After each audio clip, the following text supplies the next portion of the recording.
Good morning and happy Monday to you. You're watching All You Need to Know on BloombergQuint Live, and I'm Alex Matthew. First, the headlines.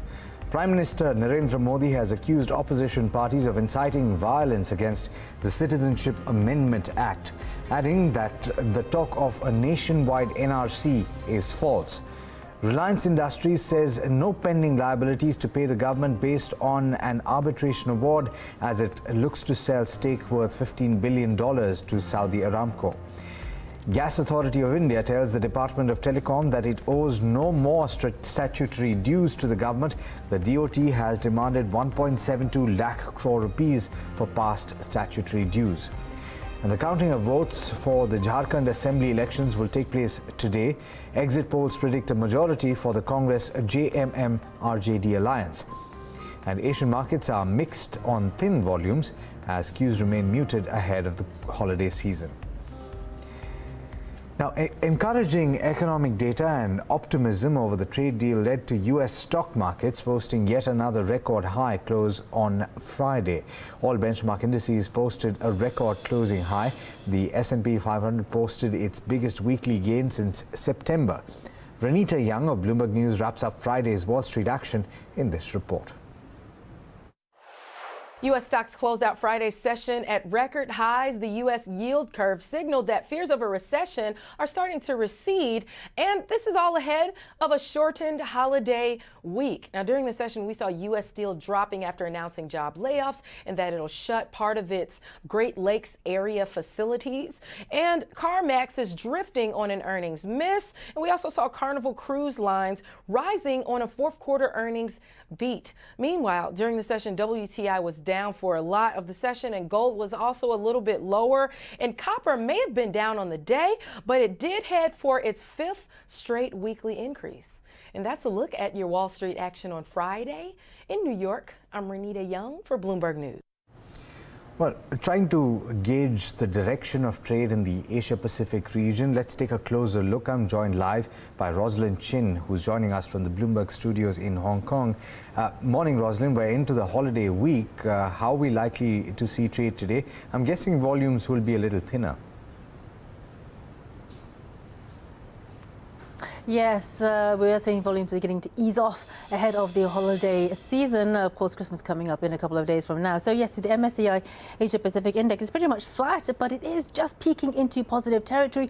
We have, of course, had some lines out from China this morning about the tariffs, which are supposed to be coming in on January 1st, saying that they're going to cut overall import tariffs from January 1st, including frozen pork, pharmaceuticals, paper products, some high-tech components.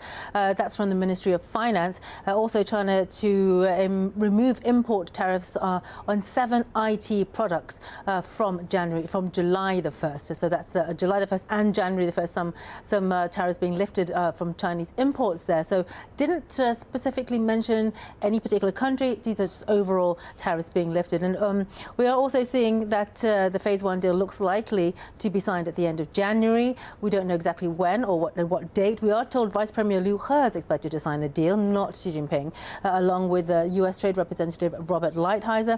In other trade news, we're also hearing that the Chinese Premier Li Keqiang is going to be hosting a summit focusing on trade with South Korea's President Moon and also Japan's Shinzo Abe on Tuesday. So quite a few developments there in the world of trade. Still not really a lot moving the market this morning, though. The Nikkei is making gains of about 0.1%. The Topix, though, is trading lower by about 0.1%. In Korea, the Kospi is losing about 0.15%. We did have some numbers out from Korea, data for the first 20 months of December showing imports and exports. Closely watched because it is an indicator of global demand. Shipments falling 2% year on year for the month of December. However, while that is still a decline, it's still better than previous months where we've seen declines of double digits. This, in fact, the first decline of less than double digits since May. Semiconductor sales, which are the largest share of South Korean exports, falling 17%. Are we seeing some bottoming out? Could possibly, if you want to look on the on the positive side of things, see that there may be some green shoots coming in, some better than expected data coming, improvements in factory data, for example, from China, from Germany, other regions around the world as well. So perhaps a little bit of hope for 2020. Quick look elsewhere in the region. Hang Seng making gains of 0.15%, where the Shanghai Composite is losing almost half of 1%. Sydney still grappling with those bushfires there. The S&P ASX 200 losing about a third of 1%, but that particular index overall has in fact gained more than 20% year to date, which makes it probably one of the best years for it in about the last 10 years. Back to you. Thanks so much for that, Rosalind. Now, Bloomberg is reporting, quoting Chinese news agencies, that China is set to cut import tariffs on some goods starting the 1st of January. Over 850 items are on the list for reduction in import tariffs. Reports also say that China has decided to increase the import of some consumer goods. John Liu of Bloomberg News has the details. All signs point to a signing early January in D.C., where Vice Premier Liu He and Ambassador Lighthizer will sign that Phase 1 deal. I think it's going to happen because both sides want it. Both sides need this deal. It makes a lot of sense for China to buy agricultural goods, to buy pork, which China needs. It makes a lot of sense for President Trump to show that he's helping farmers in the U.S. ahead of an election. So right now, it doesn't seem like there's any reason for this not to happen. Now, when it comes to the headlines that are just crossing on these import cuts for more than 850 items, is this part of reaching those import targets in the U.S.-China trade deal, or is this separate from that? I'm not sure that it's specifically linked, but it's all part of the same story in the sense that China's trying to show that, the economy here is open. China wants to be the good guy in this trade war. And part of opening up the market, the policymakers are hoping is actually going to, help bolster the economy, which is headed for probably the slowest growth we've seen in decades. John, how is all these headlines playing through in China? How is it being received so far? It seems like leading up to this, China has been a little bit more conservative in how they're reporting about the latest trade headlines. Is there a signal here that perhaps they don't want to seem too weak coming out of this signing? Yeah, so there's the domestic consideration is that Beijing can't be seen to be in a position where it's being forced by Trump's tariffs to take these steps. So everything that Beijing does has to come across as something that Beijing wanted to do anyway because it's good for China, it's good for China's place in the world, it's going to help the economy locally. And if they can help appease some of the issues that the U.S. has, then great. Meanwhile, unrest continues in Hong Kong, but the tension eased somewhat after another tense weekend. No shots were fired despite local policemen drawing their weapons at protesters. Stephen Engel of Bloomberg News has more. Business as usual, Monday morning after another tense weekend. Okay, this was not, really violent. There was not a lot of tear gas, but there were clashes between the police and protesters, which started off yesterday as a fairly peaceful protest in support of the Uyghurs up in Xinjiang, China. That turned tense, however, though, when the protesters brought down from the flagpole a Chinese flag. The riot police came in, the protesters saying they stormed the rally, and police say that one officer, as you can see here, pulling a sidearm, pointing it at the protesting crowd when one protester tried to grab at the gun, according to police here. Protesters, obviously, as you can see, hurled objects at the police officers. A number of people were arrested. But yes, another tense weekend here in Hong Kong, and with no end in sight to the angst, obviously. So, Steve, what's in store for the coming week? Yeah, I mean, another demonstration is planned for today. We still don't know how many people will heed that call, but this is going to be a demonstration in support of of those who had money frozen at their bank accounts late last week, when authorities basically clamped down on an organization called Spark Alliance. It's raised a lot of money to help support the demonstrations. A lot of this money is used for legal costs. About more than 6,000 protesters have been arrested, and their legal costs and the bail costs have mounted, obviously. One of these groups, another group in association with Spark Alliance, says it can cost upwards of $230,000 US to defend a single protester over a 60-day period. And again, more than 6,000 protesters have been arrested. So the demonstration today is a call in protest of the authorities seizing some 70 million Hong Kong dollars, 9 million US dollars, as well as some cash and some insurance products that helped fund Spark Alliance, who in turn helped fund some of the protesters. Now, fresh documents have shown that U.S. President Donald Trump questioned U.S. military aid to Ukraine just hours before the controversial phone call to the country's leader. Ross Cranzi of Bloomberg News tells us whether this will have an impact on the impeachment process. At this point, having gone through impeachment and having heard from so many Trump administration officials over many hours of testimony, I'm not sure that they really do, but they certainly put a finer point yet again on the fact that there was something going on in the White House about Ukraine, and that it seems like the president knew a lot and had interfered a lot, even before this all came public. The emails you referenced from the Center for Public Integrity, published on Saturday, heavily redacted, but what we do know is that Trump inquired about Ukraine aid as early as June, and that aid was put on hold an hour after his now infamous phone call with Ukraine's president. The administration is on record now. They say that's meaningless. Democrats say it's illustrative of the broader problem, but may not really add much to the paper trail. Each side is pretty dug in on this, let's face it. So, Ross, House Democrats have said for months that it's a matter of urgent national interest to have President Trump impeached. So why does Speaker Pelosi now want to hold back the articles of impeachment? What will this achieve? Right. Well, it seems like Pelosi, who really is a master tactician, I believe, she's trying to get leverage over the Senate process. She's trying to pressure Senate Majority Leader Mitch McConnell into allowing for witnesses to speak at the impeachment trial, specifically among the names we know, John Bolton, the former National Security Advisor, Mick Mulvaney, the acting White House Chief of Staff, and two other names that Democrats have put forward. I don't know if this will work. I don't know if holding the impeachment paperwork back will really sway Mitch McConnell, but it seems like something Pelosi is willing to try. And historically, I mean, it is the holiday season. It is, Congress is adjourned. I don't think too much is lost by not sending over those articles until the new year. So, I guess wait and see. But I don't think really too much is being lost. And maybe Pelosi just feels like she has time on her side, even if ultimately she's unsuccessful in kind of pressuring McConnell. All right, let's take a look at what else is making headlines across the globe. Sue Keenan of Bloomberg News brings you the First Word headlines.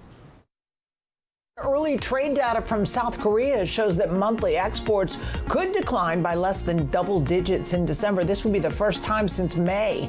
Outbound shipments during the first 20 days of the month fell 2% from a year ago, while deliveries to China rose more than 5%. Semiconductor sales account for the largest share of exports and fell 17%. Hong Kong, meanwhile, is back to business as usual Monday morning. This after tense scuffles saw a police officer draw his gun and point it at protesters. No shots were fired in the incident, which escalated quickly during a rally in the city center. Demonstrators had gathered to show support to China's Uyghur minority. Witnesses say police moved in after a Chinese flag was ripped from a pole near City Hall.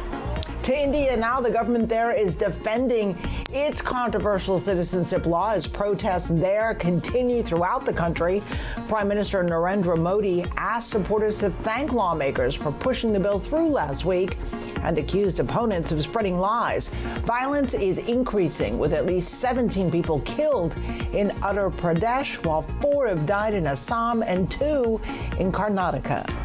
Global news 24 hours a day, on air and on Quick Take by Bloomberg, powered by more than 2,700 journalists and analysts in more than 120 countries. I'm Sue Keenan. This is Bloomberg.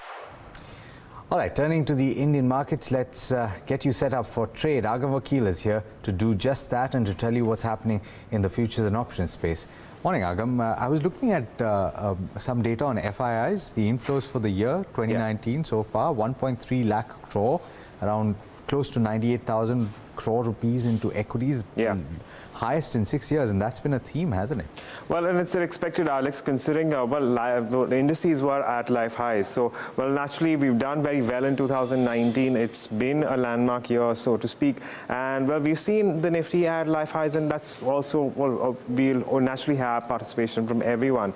But speaking on FIIs, along with DIIs, we're now expecting, well, a quiet week, considering we are heading into holiday season. But for now, the SGX Nifty is indicating flattish movements. Last week, what we saw was specifically on Friday, well, flattish movements on expected lines. It was the same for the banking indices too.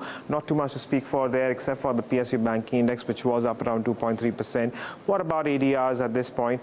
What are we called? Well, we were looking at mixed cues. Vedanta is looking at a decline of around 2.5%, but nothing else stands out quite as much. Wipro up as much as 1.9%. But coming down to your fund flows, and as I was suggesting, we are going to start seeing a little less participation through the course of this week as we see reduced activity from the institutional point of view. FIIs, well, buying stock were 339 crores and DIIs selling stock were 285 crores on a net basis.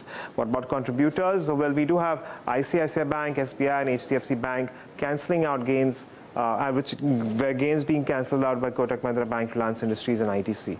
Let's move on and talk about, well, the expiry and futures and options. And rollovers have picked up, but we're still going to wait for the next 3 days, or 2 days for that matter, considering Wednesday is a holiday, as to how things pan out.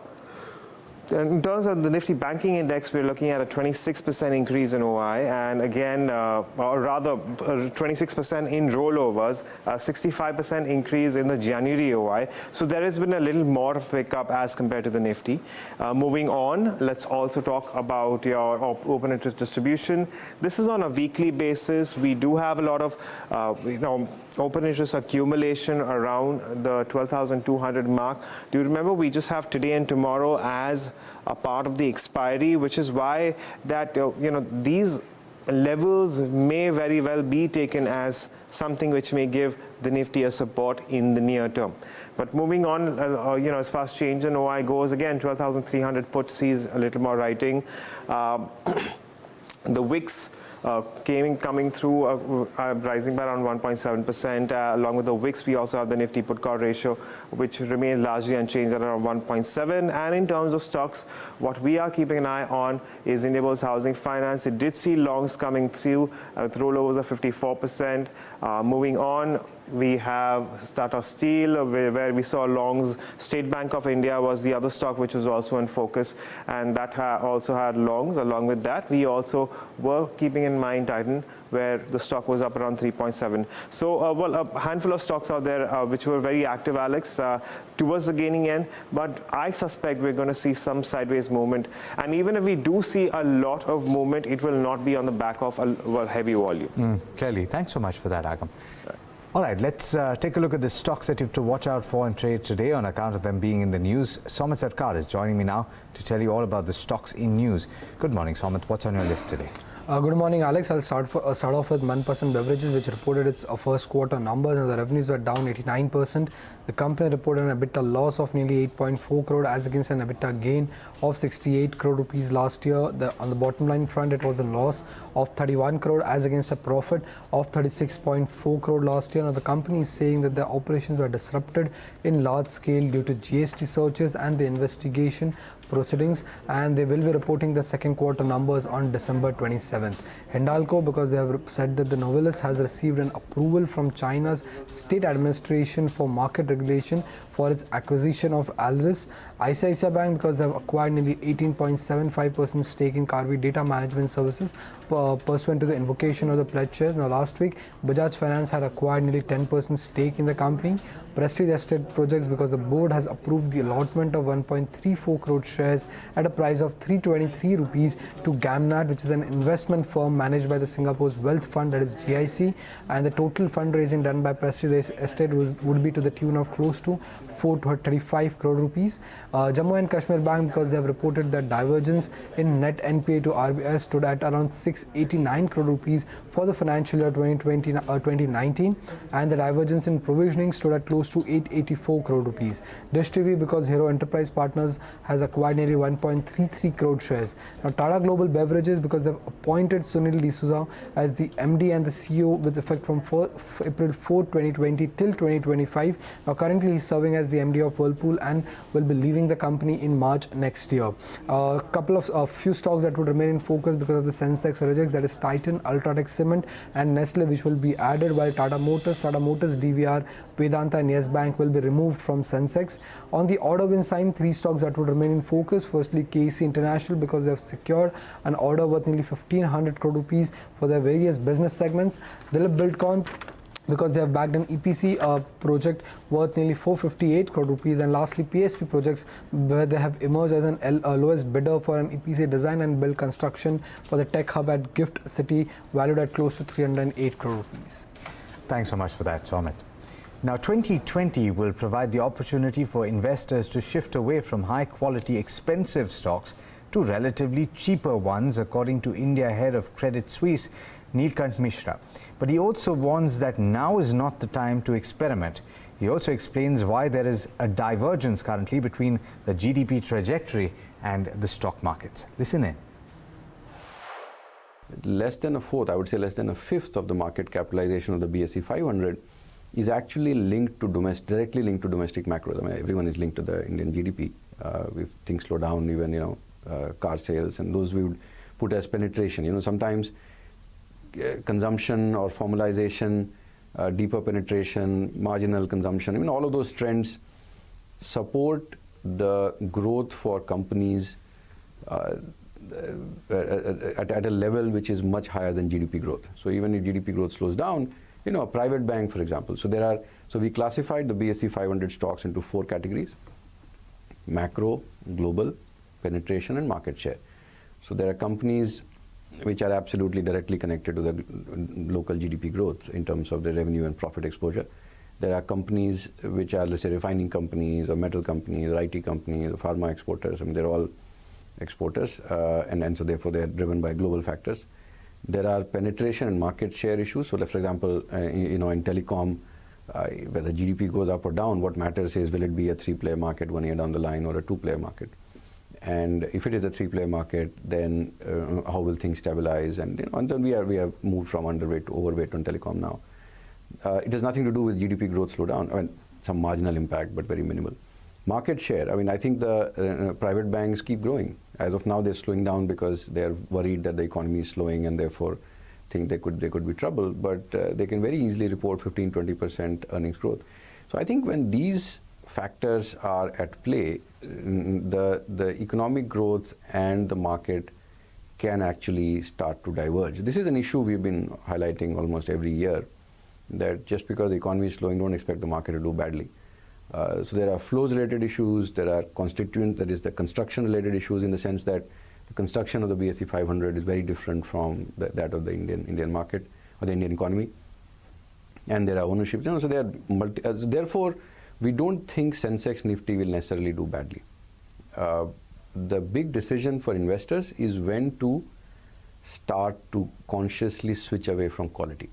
And at some point during the year, that's the title of our note, at some point during the year, we may need to change that stance. We are saying not now.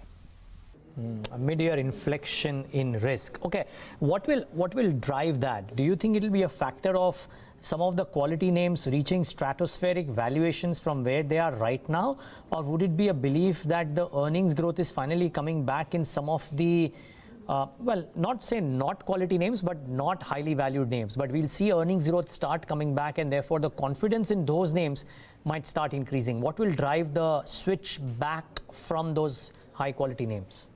More of the latter. So because 1 year back, if you had told me that what used to trade at 40 times 4 years back is going to be trading at 70 times today, I would have said, that's not going to happen.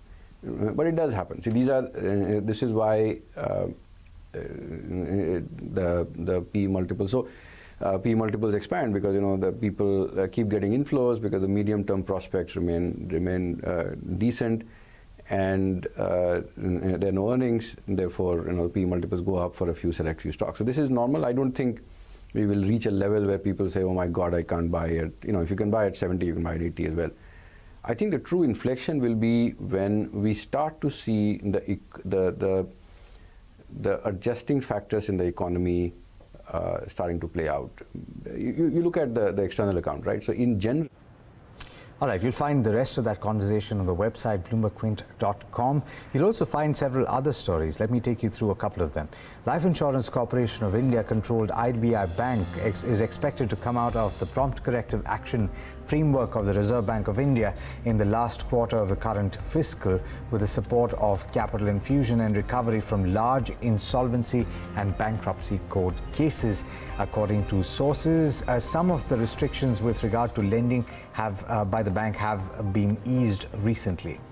And as many as 377 infrastructure projects, each worth 150 crore rupees or more, have been hit by cost overruns of more than 3.94 lakh crore rupees owing to delays and other reasons, according to a report by the Ministry of Statistics and Program Implementation.